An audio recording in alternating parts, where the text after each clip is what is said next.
Се враќаме во студиото, тука е како што најавивме господинот Јасмин Реџепи од невладината организација Легис. Господине Реџепи, добро дојдовте во студио 10.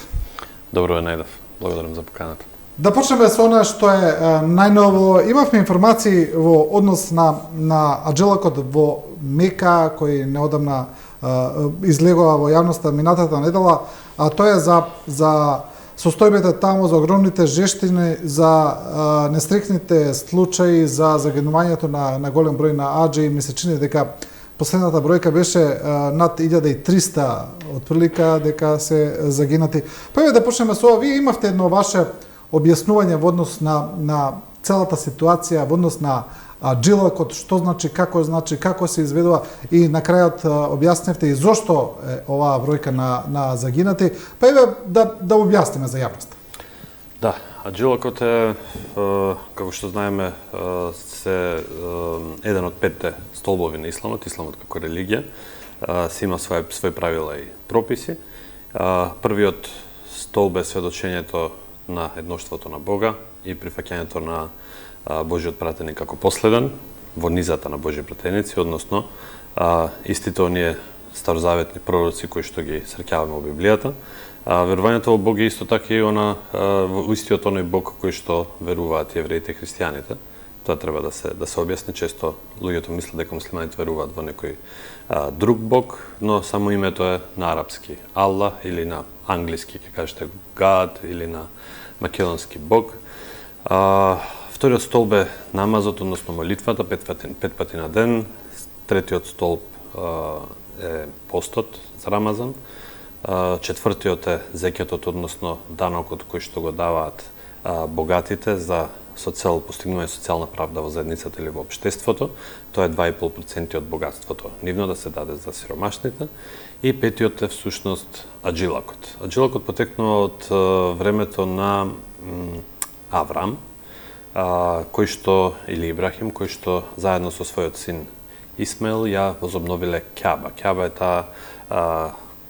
тој храм кој што изгледа од денешно време како коцка, кој што е древен, стар, кој што е изграден токму од нив двајца, и при изградбата, по изградбата на тој храм, Бог му заповеда на Аврам, односно на Ибрахим, да ги повика луѓето да го посетат тоа место, и од тоа време до ден денешен Мека е место каде што луѓето доаѓаат цело време да го обожуваат Бога, да го искажат едноштвото на Бога. Што е битно за аджилакот е дека аджилакот е место каде што доаѓаат луѓе од сите краеви на земјата со таа единствена цел. Тоа е нешто како вид на светски конгрес каде што се собираат сите муслимани. Се одвива само еднаш во годината, и тоа е во месецот Дулхиџе, и се состои од обреди кои што се извршуваат во текот на 5 до 6 дена. Прво е посетата на Мека, и тогаш се извршува умра. Умра е обред кој што се извршува во секоја посета на Мека вон времето на почетокот на аджилак, и се состои од обиколување на храмот Кјаба 7 пати, потоа се состои од одење 7 пати помеѓу двете мали речиња Сафа и Мерва. При тоа верниците се во состојба на ихрам. Ихрам значи дека е состојба на одредени забрани кои што тие не смеат да ги прават, со цел да се посветат на Бога. Значи никакво расправање, никакво лоши зборови, не смее да се убие ни инсект, ни животно, тотално духовна состојба. И мажите се задолжени да носат само 2 парчиња облека, односно 2 платна, и ништо друго на нив во време на тоа. Од таму верниците одат од Мека кон Мина. Мина е една шаторска населба каде што преноќуваат, и таму имаат услови, значи тие шатори се подготвени за сите тие аџии кои што Министерството за Аџилак ги подготвило, ги спремило во координација со управите за Аџилак во секоја земја во светот. И затоа тие бројки на луѓе од прилика се знаат и ќе дојдеме до оној проблем кој што го рековме, каде што имаме и луѓе што доаѓаат на Аџилак, а не се дел од тие бројки, и затоа се случува хаосот. Мислам, не хаос, туку се случува да имаат секакви последици. Потоа, од таму, следниот денот пред Бајрам, луѓето се на Арафат. Арафат е едно место во чија што средина е ридот на милоста, каде што всушност се сретнале Адам и Ева, или Адам и Хава, и таму од пладне до зајди сонце сите аџии се на тоа место и целта е да го поминат целиот тој дел од денот само во молење, во молби, кажување на своите желби на Бога. По зајди сонце одат, се враќаат назад кон Мека, поминуваат низ Музделифа, собираат камчиња, преноќуваат таму и по изгреј сонце се упатуваат кон Мина. На Мина се наоѓаат џемерат. Џемератите се место каде што Авраам му се спротиставил на ѓаволот и го каменувал на 3 места, кој што сакал да го спречи при неговиот Аџилак, сакал да го спречи да не го жртвува својот син. И доаѓаме до моментот дека затоа е Курбан Бајрам тој ден, каде што и ние тука, кои што сме надвор од Мека и не го извршуваме Аџилакот, но и аџиите кои што се таму, ја даваат на Бога својата жртва, односно за нив таму се колат курбани, има посебно место за секој еден аџија. Кога се завршува тој момент на фрлање на тие 7 камчиња на еден од 3 места, луѓето продолжуваат кон Мека и се прави главното кружење околу Кјаба или Тавафот.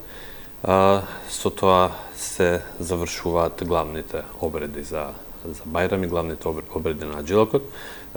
Следните 2 дена има повторно каменување на ѓаволот, но луѓето веќе не се во тие бели наметки, туку може да се облечат како што сакаат. Сега кога ги објаснивме накратко е ова, што се случува во Мека и во тие неколку долини блиску до Мека. За колку луѓе зборуваме просечно што на Аџилак? Колку луѓе имаме таму? Значи, тоа што Министерството за Аџилак од Саудиска Арабија го кажува официјално како бројка е 1.800.000, но треба да земе предвид дека доаѓаат луѓе кои што не се запишани, не се регистрирани, односно луѓе кои што отишле на своја рака. Како?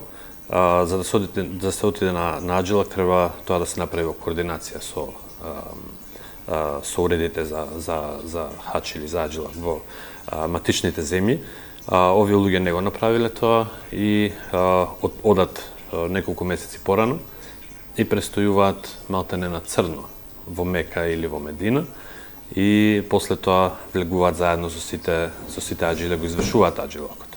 И како што реков, сите тие аџии за сите нив треба да се спремат одредени услови, кои што се, да речеме, шаторите на Мина, шаторите на Арафат, престојувањето во Мека, и бројката е ограничена, што значи дека за тие луѓе кои што нема место, тие мора да престојуваат надвор. Штом престојуваат надвор, тие се на милоста и односно немилоста на климатските услови кои што се. Што значи надвор, кога ќе кажеме? Каде надвор? Надвор значи вон немаат простор за престојување. Значи спијат по улици, паркови, тротоари. Било каде? Да, имаме снимки на социјалните мрежи каде што и јас 2009 година кога бев на Аџилак истото го сведочев, значи луѓе кои што сите немаме место каде што треба да престојуваме, кои што места се климатизирани, со сите санитарни услови, со безбедна храна и се, додека за тие луѓе го нема тоа, затоа што едноставно секој еден аџијас има своја картичка, има алка, се знае од која земја доаѓа, регистриран, има свој број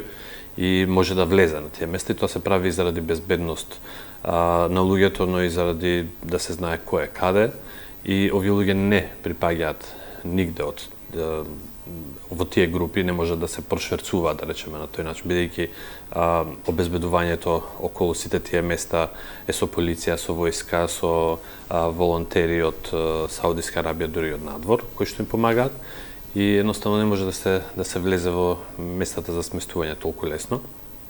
И тогаш тие луѓе престојуваат надвор. Ние кога бевме тогаш, 2009 година беше негде ноември месец или декември, аджилокот, и беше премногу жешко за наши услови, а камоли сега кога е во јуни. Значи летно време таму е уште потопло и тешко се издржува. Од друга страна имаме и тоа е начинот на кој што се случуваат тие топлотни удари, односно на кој начин тие луѓе дехидрираат и се влошува нивната здравствена состојба и за жал умираат. Имаме и друга ситуација, тоа се постарите аџи, кои што таму или аџи со хронични болести, бидејќи за да се оди на аджилак потребни се неколку услови. Едни од тие услови се да се има средства за да се плати сето тоа, а другиот услов е да бидеш здрав.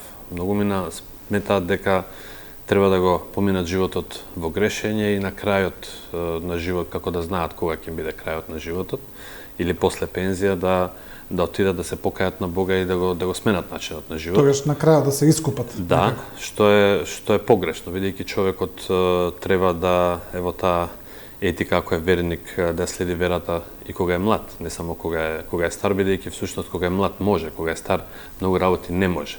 Не може да пости, нема средства да плати зекјат, не може да помогне некој друг, не може да заколе курба, не може да иде на аджилак.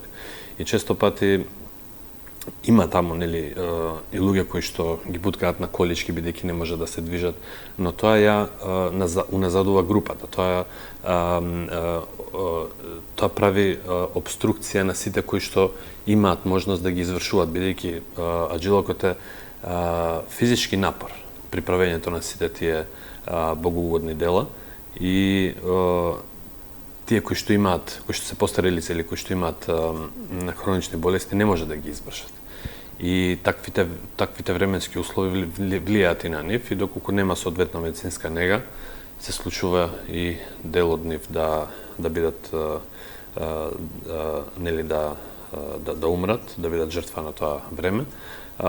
Исто знаеме како што се случува во нашите земји, да речеме при петте молитви во џамија имаме климатизирани џамии, но каде што има повеќе старци те не дозволуваат да се вклучат климите, а тоа е еден проблем каде што младите нормално климите не им пречат, на старите им пречат. Сега како што е таа состојба тука кај нас, така и таму, во сите тие шатори има клима, дури во самите џамии, во храмовите во Мека и во Медина има клими, има вентилатори, бидејќи морат и луѓе да се разладат.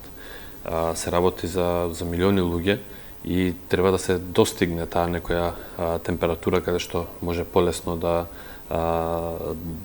функционираат. Тоа им пречи излегуваат надворот тие простори, кога ќе излезат надворот тие простори, не сваќаат дека сонцето е премногу јако за нив, бидејќи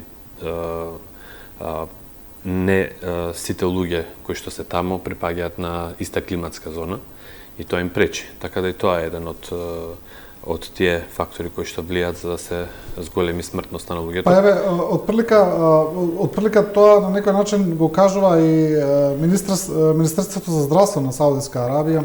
Значи, според нивните информации, значи прво саудиските власти покренале истрага оваа година против 16 туристички агенции кои издавале неважечки визи за аджилак. Претпоставам дека ова е за тоа што вие зборувате дел од тоа. Понатаму се вели дека околу 83% од смртните случаи се лица на кои не им бил одобрен аджилак. Значи, исто така, саудиските власти презедува мерки против нелегалните аџи, протирајќи десетици илјади луѓе, но многумина главно египтјани успеа да стигнат до светите мести најчесто пеш. Значи, отприлика овие информации содействуваат со ова што го зборувате вие. Тука ги наоѓаме причините. Да, бидејќи организацијата за аджилак трае пред аджилак, трае за време на аджилакот, трае веднаш после аджилакот. Се подготвуваат сите тие места, се чистат, се прочистуваат, се планираат нови бројки од нови земји и начинот на кој што ти луѓе ќе дојдат. во јануари за време на нашата посета повторно на Мека и на Медина, бевме сведоци на тоа дека навистина безбедносните служби внимаваат на тоа кој има дозвола за престој, кој нема дозвола за престој, односно дека треба да сите тие луѓе да престојуваат легално за да може да се исполнат тие сите услови кои што Министерството за Аджилак ги планира. Во спротивно се дисбалансираат сите тие услови и се негативно влијае сето тоа на оние кои што платиле.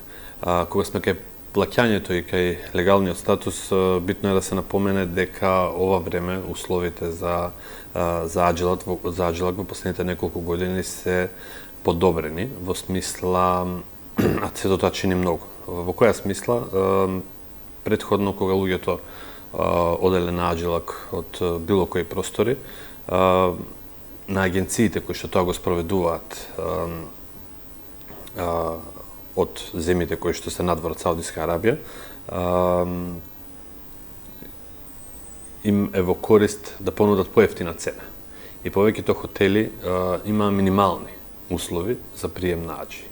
Што значи тоа? Дека во една соба може да бидат 8, 10, 12 аџи, неколку соби да делат еден тоалет, дека немаше во тие хотели доручек, ручек и вечера, мора аџиите да се снаоѓаат, додека сега сите тие работи се сменети и законот е таков дека во една соба не смеа да престојуват повеќе од 4 и дека секоја соба, како и во секој хотел, мора да има санитарни услови, да има тоалет, бања и се.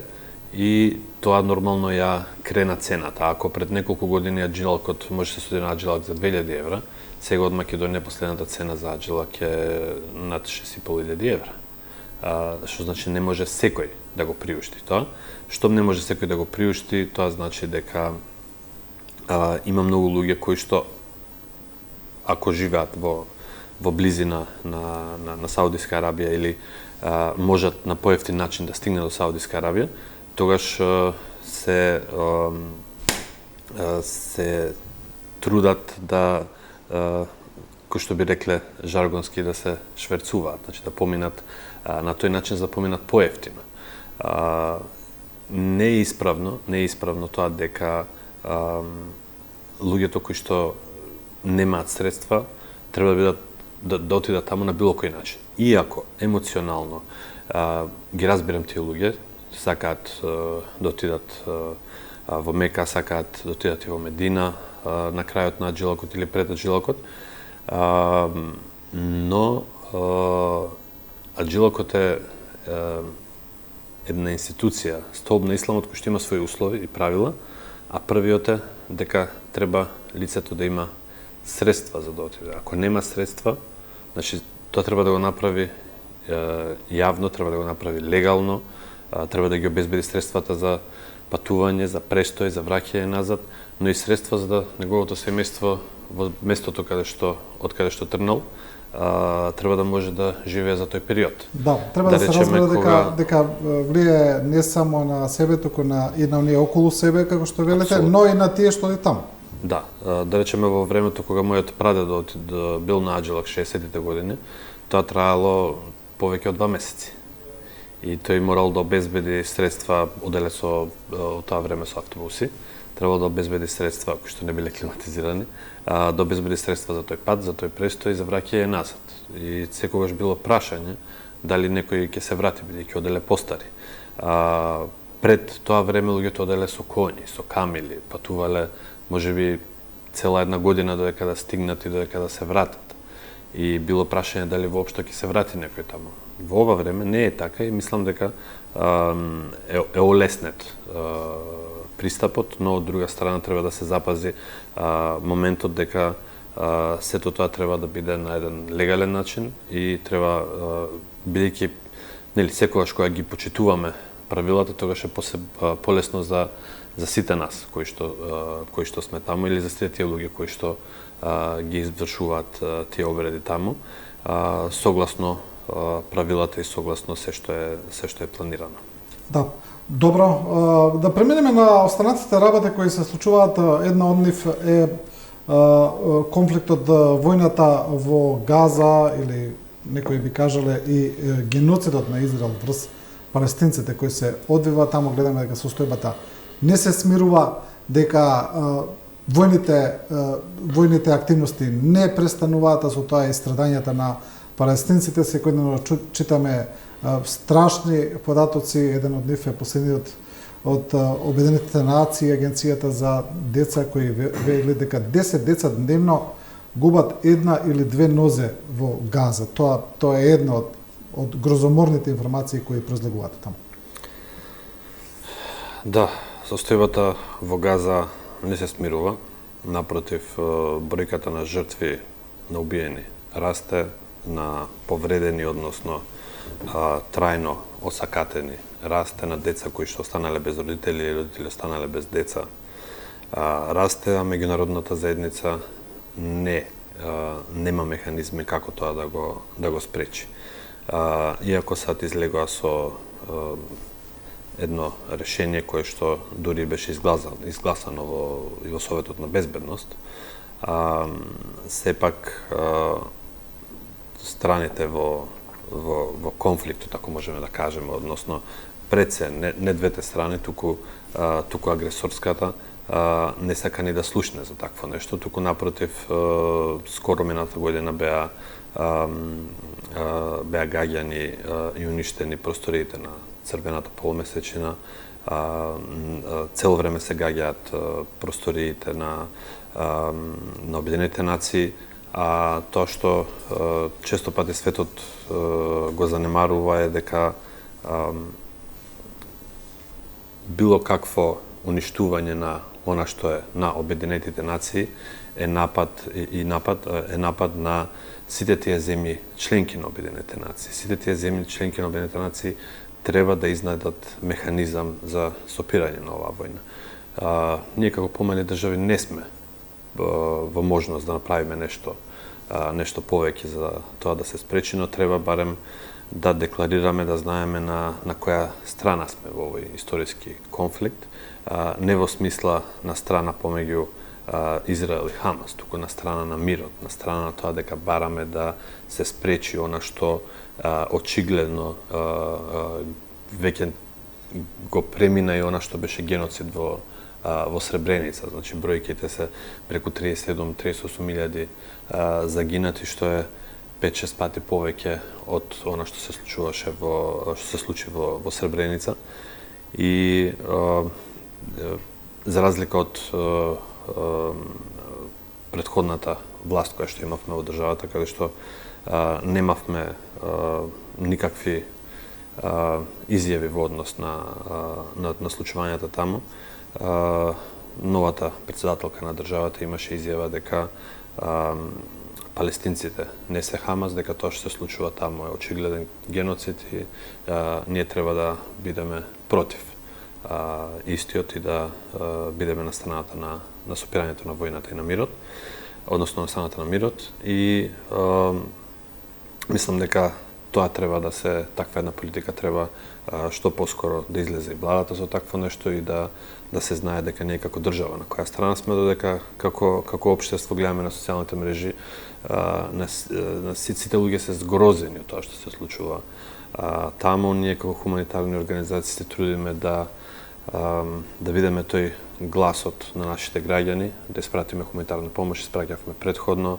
од самиот почеток испраќавме за време на месецот Рамазан храна, која што пристигнуваше и се делеше во името на нашите сограѓани. Исто и сега за пред Курбан Бајрам испративме како донација од нашите граѓани 280 курбани кои што ќе бидат подготвени како месо во конзерви и ќе се поделат на населението таму, веднаш штом ќе бидат подготвени.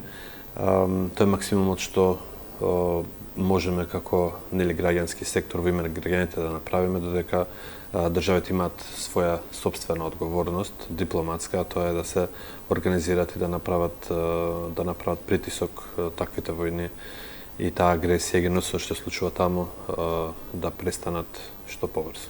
Да, тоа се отприлика податоците и дека речиси половина милион луѓе се уште се соочуваат со катастрофално ниво на глад во Газа, тоа се вели во од Агенцијата за безбедност на храна, што ја следи глобалната безбедност на храната таму.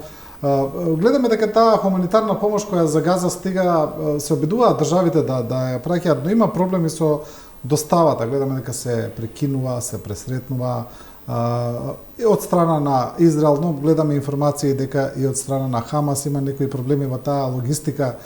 Предпоставам дека тоа е таму на терен, дали кој ќе ја доставува и така натаму. Но главно е оно што таа не секогаш стига до населението, до оние на кои им е најпотребно. Да, за жал не може да стигне стегде, бидејќи иако Газа е мала област, која е во должина околу 40 км како од Скопје до Тетово, и уште потесна, сепак треба да знаеме дека војната интервенција на Израел во Газа почна од северот и повеќето луѓе беа од северот, па од средината, избркани сите кон југ. Но има но сепак има доста луѓе, доста цивили кои што останале во средината или на северот на Газа. И кога пристигнаше помошта од Рафа, од Египет преку Рафа преминот Рафа во делот на Јужна Газа, односно и таму е тој град се вика Рафа, беше можноста да се подели на повеќето луѓе кои што се населени, кои што се релоцирани во Рафа, додека камионите со помош не може да стигнат кон средината и кон северот, бидејќи беа окупирани, бидејќи имаше израелска војска и не дозволуваше да помине таа помош таму. И поради тие причини Јордан и САД пушта хуманитарна помош со авиони, со падобрани, која што за жал често пати, тоа е прво пред се малку, тоа е колку да се покажат дека прават нешто, недоволно е за тие луѓе кои што се горе, и која што е проблем за безбедноста, бидејќи начинот на кој што се спушта паѓа, тоа се тони во прашање и често пати ги рушат шаторите каде што наоѓаат луѓето или паднале врз луѓе, или пак ќе паднат во морето, па луѓето сакајќи бидејќи се гладни да извадат помошта од морето се дават. Додека она што е главнината на хуманитарната помош поминуваше преку Рафа, сега поминува од Јордан преку Израел, па влегува во Газа, и затоа и доселениците често пати излегуваат на улица, протестираат, не дозволуваат помошта да помине, ги палат некои од камионите, ја уништуваат помошта, но тоа не е нешто ново кое што се случува таму. За жал Израел нема контрола над, или пак намерно им допушта така да се однесуваат, бидејќи таа хуманитарна помош е одвоена од држави или од граѓани и треба да се почитува како еден знак на добра волја и поддршка на населението кое што страда. За жал, за сега премногу малку хуманитарна помош влегува, премногу малку. Вода имаат луѓето таму да пијат, пречистителните станици кои што ја дестилираат водата од морето не функционираат, бидејќи немаат гориво. И навистина огромна е криза. Од друга страна, исто така е санитарниот дел проблем, бидејќи имате еден функционален тоалет на илјадници луѓе и можете да замислите таа турканица и тој проблем. Не функционира ни делот на расчистување на ѓубрето. Цело тоа ѓубре е всушност таму заедно со рушевините на тие луѓе, заедно со луѓето кои што загинале се наоѓаат под рушевините, овие немаат можност да ги извадат, така да животот таму за оние кои што преживуваат на многу лошо ниво. Многу често читаме дека Газа е совесноста на човештвото. Гледаме дека палестинците на некој начин, за жал, ми се чини како да се оставени самите на себе. Значи, почнувајќи од Хамас, кој го изврши тој безумен напад на Израел, кој не предизвика ништо, никакви, да речеме, штети по Израел, освен што ја предизвика ова страшна војна интервенција.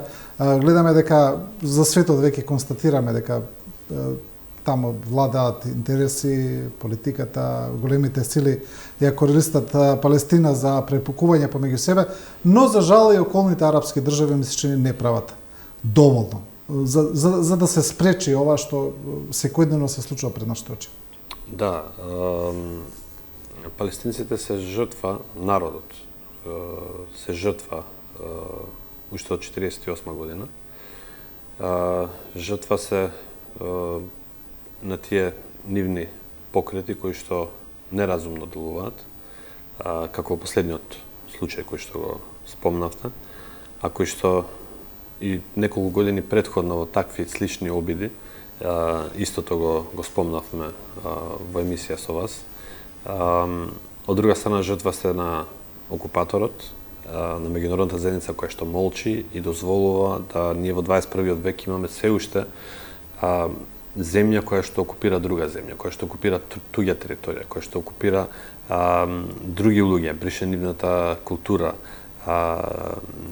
нивното сведоштво дека постоеле со векови или милениуми претходно. А најлошо од се е дека тие нивни, всушност, пријатели, односно соседи, не прават ништо, односно плашејќи се за својата безбедност, плашејќи се за својата власт, односно лидерите на сите тие арапски земји, се трудат да бидат некогаш вокални, некогаш тивки, но не и да направат конкретни чекори во она што е да им се помогне на палестинците, бидејќи сметаат се додека Израел се занимава со палестинците, дека нема да тргне во проширување на својата територија кон Египет, Либан, Јордан, па дури и пошироко. И со тоа сметаат дека купуваат време. Треба ова да го гледаме низ нашата историска призма, бидејќи да речеме кога народите на Балканот се осамостојуваа од османлиите, посебно да речеме македонскиот народ сметаа дека нивните соседи ќе бидат тие кои што ќе им помогнат во ослободувањето на Македонија. Всушност видовме дека 1912 година, првата Балканска војна, соседите имале други идеи, други аспирации и дека да се издействува после тоа држава е нешто многу тешко и нешто што се плаќа за жал со многу крв. Државата или правата никој не ги подарува, туку народот мора да се бори за истите. Иако во овој случај она што се случува таму е дека минимални се шансите на палестинците на било кој друг начин, освен дипломатски, освен со разбирање на светот, да се дојде до онаа солуција на две држави. Тоа што нели сега во последно време Словенија, претходно се извинам и Шпанија го промовира, нешто што се зборува во минатото и нешто што сметам дека и ние како држава треба да го поддржиме, а тоа е да им се даде можност на палестинците да имаат своја држава и на тој начин да бидат рамноправни со нивните соседи околу и да можат да одлучуваат за себе и за својата судбина. Се додека го нема тоа, ќе има секакви некои други форми на отпор кои што, како што рековме на почетокот, ќе направат одредени чекори кои што ќе бидат погубни за самиот палестински народ, а ќе бидат од корист на Израел од другата страна. Да. Добро, господин Реджепи, ви благодарам за ова гостување. Ви благодарим вам. И со ова гостување на Јасмин Реджепи од невладината организација Легис го завршуваме ова Студио 10. Почитувани гледачи, ви благодариме на довербата и на вниманието. Останете со програмата на телевизија 24.